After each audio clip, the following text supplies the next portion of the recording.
प्यारे बच्चों, इसके पहले हमने आपको डाइजेस्टिव सिस्टम के बारे में बताया था और हमने ये बताया था कि डाइजेस्टिव सिस्टम में जो ऑर्गन भाग लेते हैं उसे दो पार्ट्स में डिवाइड किया गया है, एलिमेंट्री कैनाल और डाइजेस्टिव ग्लैंड्स। तो बच्चों, एलिमेंट्री कैनाल्स का 50% पार्ट पर हमने डिस्कशन कर लिया है। स्टोमक तक हमने देखा है और आज अभी हम लोग ये स्मॉल इंटेस्टाइन पर चर्चा करेंगे। Small intestine, small intestine, small intestine, जिसको हिंदी में बोलते हैं छोटी आंत। छोटी आंत पर आज हम लोगों का डिस्कशन होगा बच्चों। तो छोटी आंत की दीवार में कई ग्रंथियां होती हैं। इंटेस्टाइन के वॉल में कई ग्रंथियां होती हैं, जिन ग्रंथियों को या जिन ग्लैंड को डाइजेस्टिव ग्लैंड कहते हैं। डाइजेस्टिव ग्लैंड, इस ग्लैंड को डाइजेस्टिव ग्लैंड कहते हैं बच्चों। और या इंटेस्टाइनल ग्लैंड, या इंटेस्टाइनल ग्लैंड,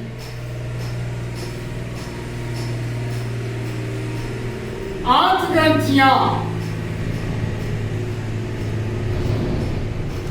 और ये इंटेस्टाइनल ग्लैंड से एक विशेष प्रकार का रस निकलता है, जूस निकलता है, जिस जूस को इंटेस्टाइनल जूस, इंटेस्टाइनल जूस,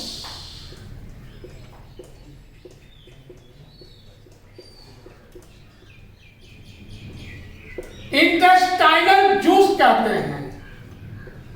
और ये बच्चों, इंटेस्टाइनल जूस भोजन से मिलकर स्टोमक में बनने वाला काइन को लिक्विड रूप में परिणत कर देता है। Chyme change into, chyme change, chyme change into liquid, change into liquid, उसको हम बोलते हैं कॉल्ड काइल, चाइल, काइल या चाइल। तो काइल बदल जाता है चाइल में, किसके प्रभाव से? तो इंटेस्टाइनल जूस के प्रभाव से। इस प्रकार इंटेस्टाइन, छोटी आंत में पाचन की क्रिया पूर्ण। अब यहीं से समझ लो, ये digest form of food, digest form of food, form of food. ये स्मॉल इंटेस्टाइन जो है, ये भोजन का पचा हुआ ये चाइल रूप है बच्चों। और हम ऐसा कह सकते हैं कि भोजन का digestion, complete digestion, complete digestion होता है इस स्मॉल इंटेस्टाइन में। आप याद रखोगे बच्चों। इसके बाद है आपका कि ये small intestine largest gland, largest gland of body. ये स्मॉल इंटेस्टाइन लार्जेस्ट होता है और ये ऑर्गन्स विच प्रेजेंट, जो पाए जाते हैं इन क्वाइल रूप में, इन क्वाइल फॉर्म में। ये क्वाइल रूप में पाए जाते हैं, कुंडली के रूप में पाए जाते हैं बच्चों। उसके बाद इस स्मॉल इंटेस्टाइन में finger like projection, finger like projection होता है, फिंगर लाइक उभार होता है, जिस उभार को हम भिलाई कहते हैं। और ये भिलाई हमारे डाइजेस्ट फूड को, ये भिलाई हमारे डाइजेस्ट फूड को एब्जॉर्ब करता है, अर्थात ये एब्जॉर्ब करने का काम करता है भिलाई बच्चों।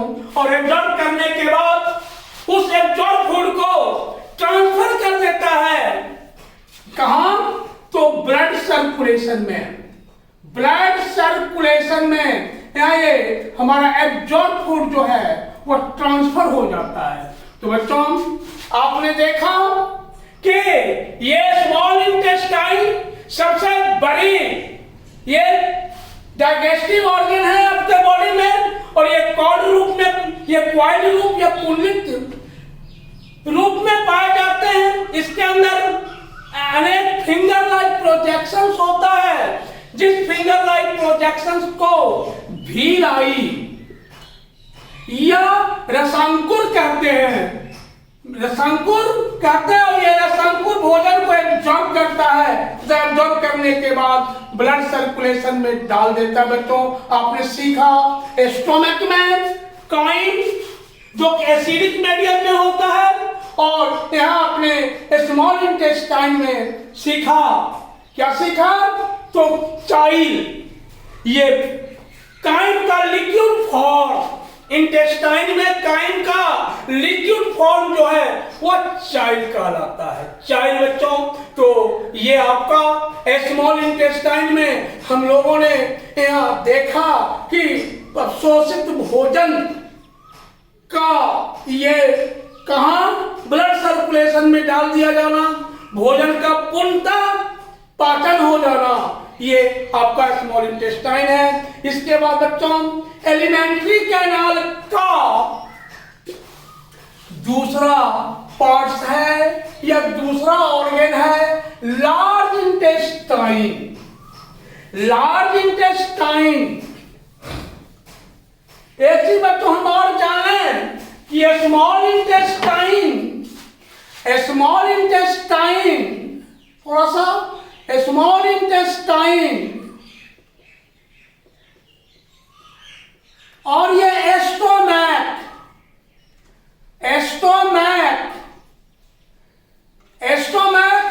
मैंने क्वाइल होकर के यू के आकार का संरचना बनाता है, जिस यू के आकार के स्ट्रक्चर को हम डिओडीनम कहते हैं मेरे प्यारे बच्चों। और ये डिओडेनम स्टोमक और स्मॉल इंटेस्टाइन का पार्ट है। इस डिओडेनम में लीफ लाइक स्ट्रक्चर्स पाया जाता है, जिस लीफ लाइक स्ट्रक्चर को हम पैंक्रियाज बोलते हैं। आगे हम पढ़ेंगे, इस पर चर्चा करेंगे। अभी हम डाइजेस्टिव ऑर्गन की चर्चा कर रहे हैं बच्चों। तो व्हाट इज डिओडीनम? तो duodenum is a U like structure which lies between stomach and small intestine. उसके बाद है बच्चों आपका नेक्स्ट डाइजेस्टिव ऑर्गन या एलिमेंट्री कैनाल का organ large intestine. Large intestine या बड़ी आंत।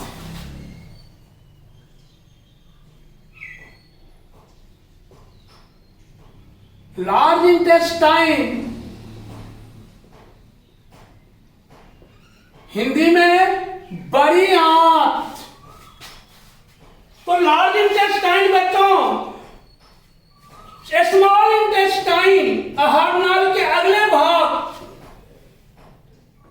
बड़ी आंत में खुलती है। स्मॉल इंटेस्टाइन कहां?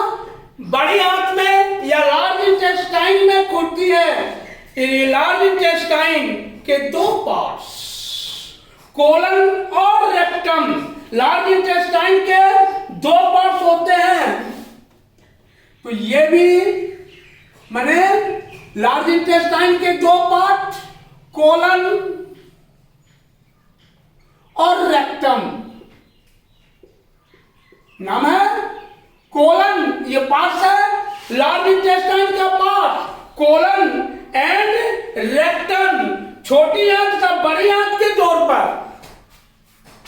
ये स्मॉल इंटेस्टाइन और लार्ज इंटेस्टाइन के जोड़ पर at the junction of small intestine या लार्ज इंटेस्टाइन, छोटी आंत स्मॉल इंटेस्टाइन प्लस लार्ज ये स्मॉल इंटेस्टाइन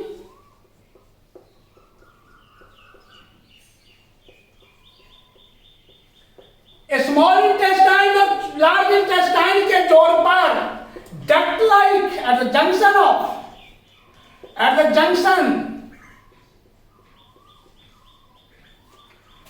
जंक्शन, तो दोनों के जंक्शन पर डक्ट लाइक स्ट्रक्चर होता है, डक्ट लाइक स्ट्रक्चर होता है, जिस डक्ट लाइक स्ट्रक्चर को हम सिक्टम, ये डक्ट लाइक स्ट्रक्चर प्रेजेंट छोटी आंत और बड़ी आंत के जोड़ पर डक्ट लाइक स्ट्रक्चर पाए जाते हैं, जिस डक्ट लाइक स्ट्रक्चर को हम सिक्टम बोलते हैं। क्या बोलते हैं बच्चों? सिक्टम। तो सिक्टम आपसे अगर पूछा जाए एग्जाम में कि व्हाट इज सिक्टम, तो caecum is a duct which lies at the junction of a small intestine and large intestine। और यही बच्चों सिक्टम का टिप जो है, टिप पोर्शन, टिप मतलब शीर्ष भाग, टिप पार्ट जो है वो स्वलन कर जाता है, स्वलन फूल जाता है और फूल करके एक विशेष संरचना बनाता है जिसे हम कहते हैं अपेंडिक्स। अपेंडिक्स। और मेरे प्यारे बच्चों आप जान लो, there is no function, appendix does not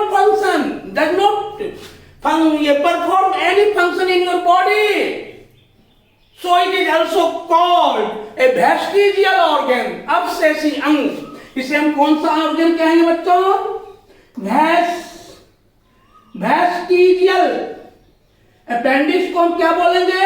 vestigial organ, क्योंकि ये अपेंडिक्स बॉडी में किसी तरह का वर्क नहीं करता। अपेंडिक्स बॉडी में ये कोई वर्क नहीं करता है और ये बनता है सिक्कम के टिप को का स्वलन हो जाने से ये बनता है अपेंडिक्स। इसलिए अपेंडिक्स को कहा जाता है, क्या कहा जाता है बच्चों?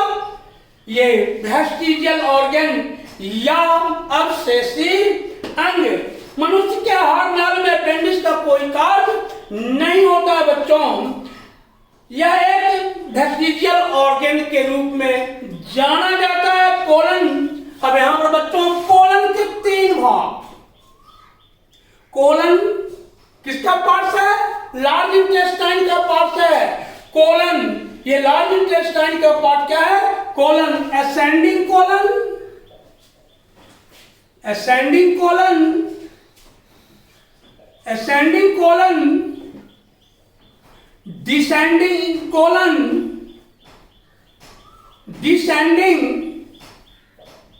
डिसेंडिंग कोलन और ट्रांसवर्स कोलन। कौन सा कोलन? Transverse colon. ये कोलन के 3 parts. Transverse colon, transverse colon, तो ये हो गया आपका अपर पार्ट कोलन का, ये हो गया middle part, middle part, middle part, और ये हो गया लोअर पार्ट।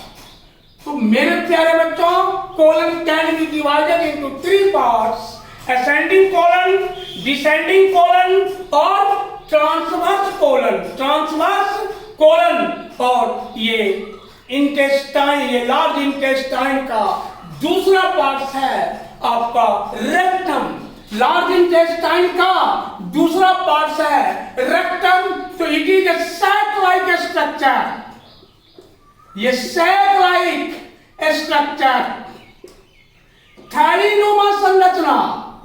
ये लार्ज इंटेस्टाइन का शेक लाइक स्ट्रक्चर है बच्चों, और जो भी भोजन नहीं पचता है, जो भोजन नहीं पचता है, ये undigested food, undigested food, undigested food change into faeces, और भोजन बिना पचा हुआ भोजन किसमें बदल जाता है? चेंज इनटू फिक्कस, या मल में बदल जाता है। और ये मल कहां के स्टोर होते हैं? फिक्कस स्टोर कहां होते हैं?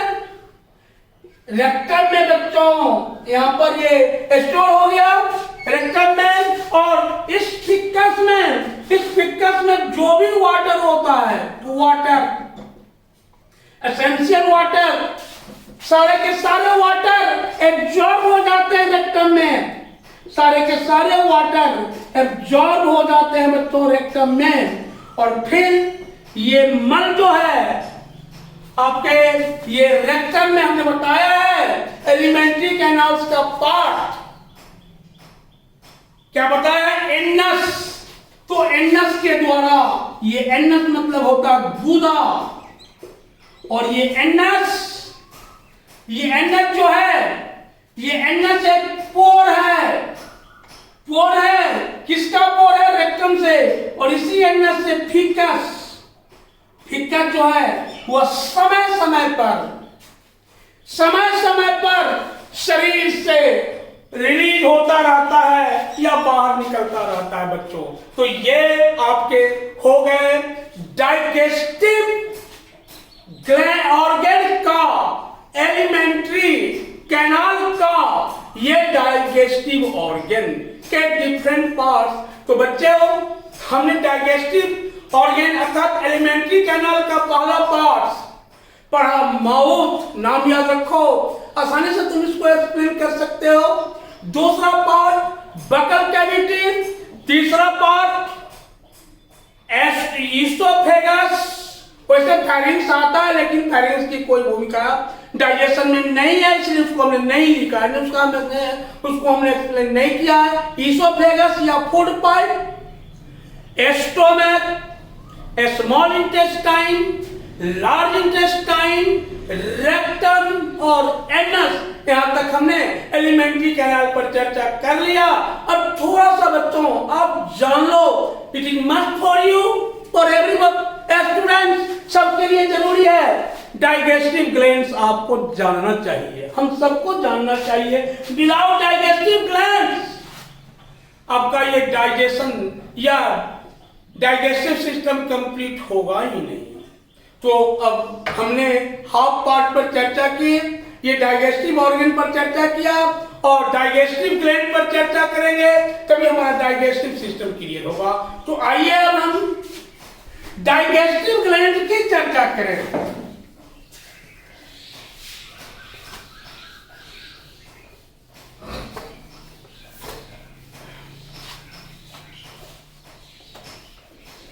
बिल्कुल है जी,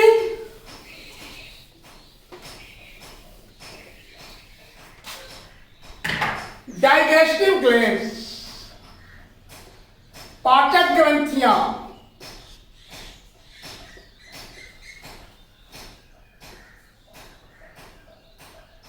एक कहावत है बच्चों, आपने पढ़ा है, मैन प्रोपोजेट बट गॉड डिस्पोजेट। मनुष्य बनाता है, ईश्वर क्या करते हैं? बिगाड़ते हैं। इतना याद रखना आपको। अभी देख रहे हो ना, सारी दुनिया बनी हुई है फिर भी उसको ध्वस्त किया जा रहा है। आपके बॉडी के अंदर ये एलिमेंट्री कैनाल के साथ डाइजेस्टिव ग्लैंड है, और बहुत कुछ करने के बाद भी कहीं ना कहीं हमारे ग्लैंड में डिस्टर्बेंस पैदा और या ऑब्स्ट्रक्शंस पैदा हो जाता है, जिससे हम परेशान हो जाते हैं, सारी जिंदगी परेशान हो जाती है। बच्चों तो देखिए, there are 3 types of digestive glands which is associated with alimentary canal. आपके बॉडी में 3 प्रकार के डाइजेस्टिव ग्लैंड्स हैं जो एलिमेंट्री कैनाल से एसोसिएटेड होते हैं। पहला alimentary canal salivary glands, salivary glands, salivary glands. दूसरा एलिमेंट्री कैनाल लीवर, लीवर। और मेरे प्यारे बच्चों, तीसरा एलिमेंट्री कैनाल पैंक्रियाज, अभी हमने बताया है कि वेल पैंक्रियाज सिचुएटेड, आपको याद है ना, वेल पैंक्रियाज सिचुएटेड, तो pancreas is situated between stomach and small intestine. Stomach forms U-like structure which is called duodenum. ऐसा हम कह सकते हैं कि पैंक्रियाज duodenum में पाए जाते हैं. ठीक है बच्चों, तो आइए सलेवरी ग्लैंड्स बकल कैविटी में पाए जाते हैं. सलेवरी ग्लैंड्स बकल कैविटी में पाए जाते हैं, आपके मुख गुहा में सलेवरी ग्लैंड्स. और देखते हो बच्चों, कभी भी आपका मुख सूखता नहीं है, हमेशा उसमें मॉइस्चर रहता है, उसमें पानी का प्रेजेंटेशन होता है, ऑलवेज प्रेजेंट होता है उसमें वाटर, सलाइवा जिसको बोलते हैं. तो सलेवरी ग्लैंड्स सलाइवा का सेक्रीशन करते हैं बच्चों. लार समझ लो, लार जिसको आप घर की भाषा में थूक बोलते हो, लार सलाइवा. और ये सलाइवा में एक विशेष प्रकार के एंजाइम पाए जाते हैं, जिस एंजाइम को बोलते हैं टाइलिन. टाइलिन बच्चों लिखते हैं पटाइलिन, बट पढ़ते हैं टाइलिन. पी जो है हमारा ये साइलेंट है. तो ये टाइलिन क्या कहता है, हमारे भोजन के ग्लूकोज को, हमारे फूड के ग्लूकोज को माल्टोस नामक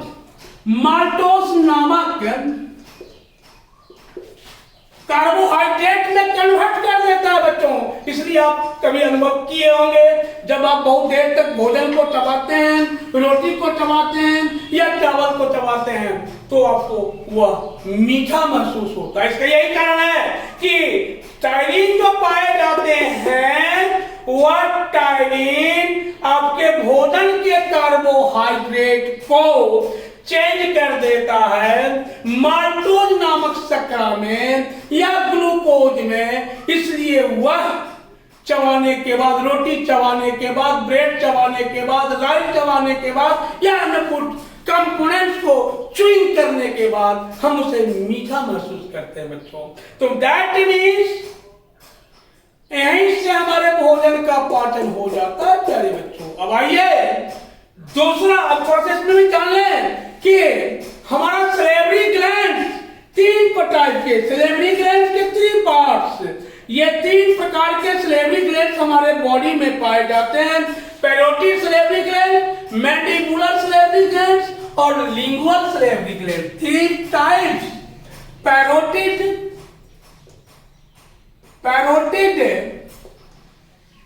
salivary glands,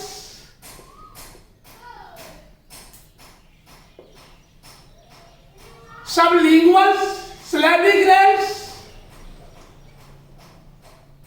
sublingual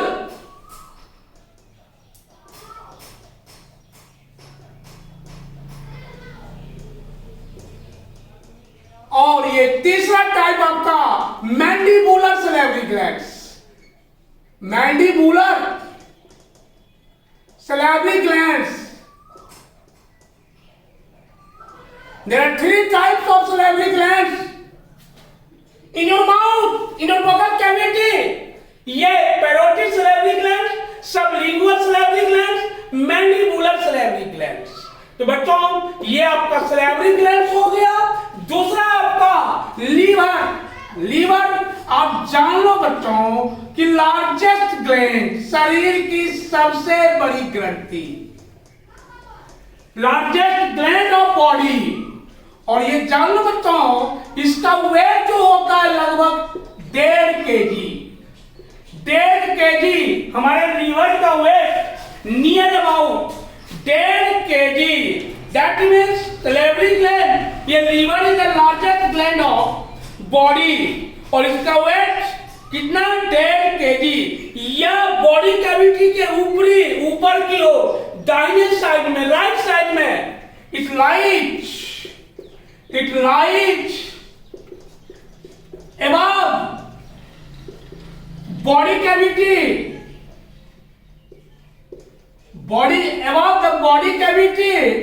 above the body cavity, right side या right side of body cavity लिखो, right side of body cavity, right side of body cavity. बच्चों ये शरीर के दाहिने भाग में स्थित होते हैं लीवर। और इसके बाद है बच्चों लीवर कोशिकाओं से पित्त या बाइल का सेक्रीशन होता है। ये लीवर बाइल का सेक्रीशन होता है और ये बाइल कहां के स्टोर होता है? तो आपके गॉल ब्लैडर में, gall bladder, storing gall bladder, आपका बाइल स्टोरिंग गॉल ब्लैडर में बाइल स्टोर होता है बच्चों।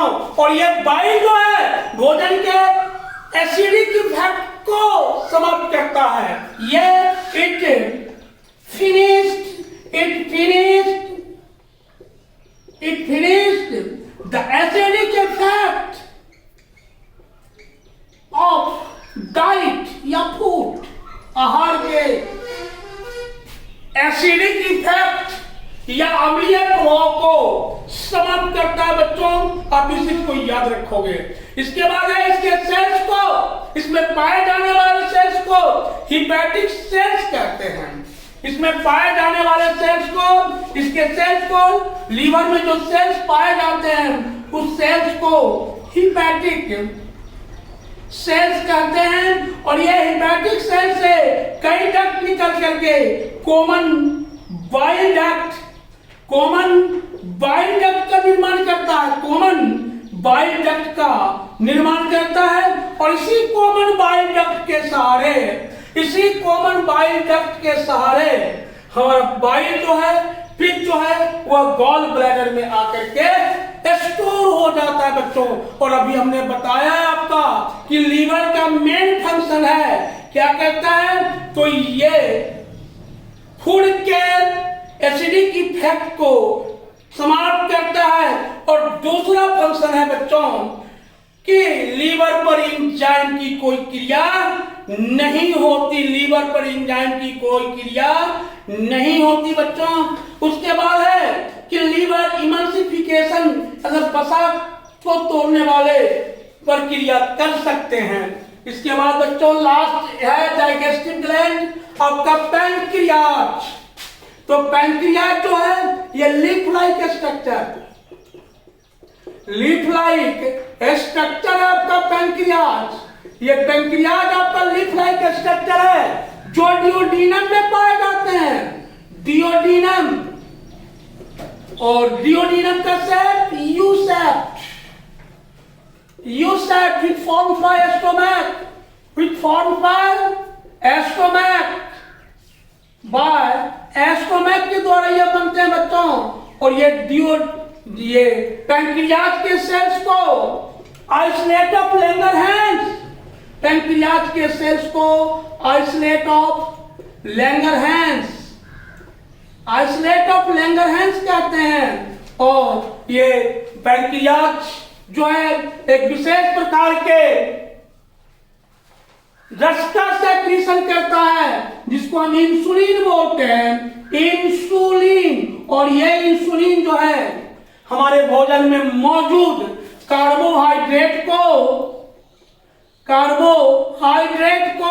कंट्रोल करता है, कार्बोहाइड्रेट को कंट्रोल करता है बच्चों ये इंसुलिन। अगर ये इंसुलिन नहीं बने आपके बॉडी में तो कार्बोहाइड्रेट का परसेंटेज बढ़ जाता है बच्चों। और कार्बोहाइड्रेट का जब परसेंटेज बढ़ेगा तो बार बार आपको मूत्र त्यागने की इच्छा होगी, काफी प्यास लगेगी, काफी भूख लगेगी। That means you are suffering from diabetes disease. यही आपका डायबिटीज। जिन व्यक्तियों का पैंक्रियाज सही रूप से काम नहीं करता तो सही ढंग से उनमें इंसुलिन नहीं बनेगा, भोजन का डाइजेशन नहीं होगा बच्चों। और वैसे लोग किन रोगों से पीड़ित हो जाएंगे? तो डायबिटीज रोगों से पीड़ित हो जाएंगे बच्चों। तो आज आपका डाइजेस्टिव सिस्टम समाप्त हुआ। आप इसको घर में ठीक से पढ़ोगे, कहीं भी कोई प्रॉब्लम होगा तो रिप्लाई करोगे और क्वेश्चन भी बना लोगे अपने आप। उसके बाद का दूसरा चैप्टर आपका मेटाबॉलिक प्रोसेस का, लाइफ प्रोसेस का दूसरा चैप्टर रेस्पिरेशन, और ये मस्ट है आपके क्लास के लिए बच्चों। तो धन्यवाद बच्चों।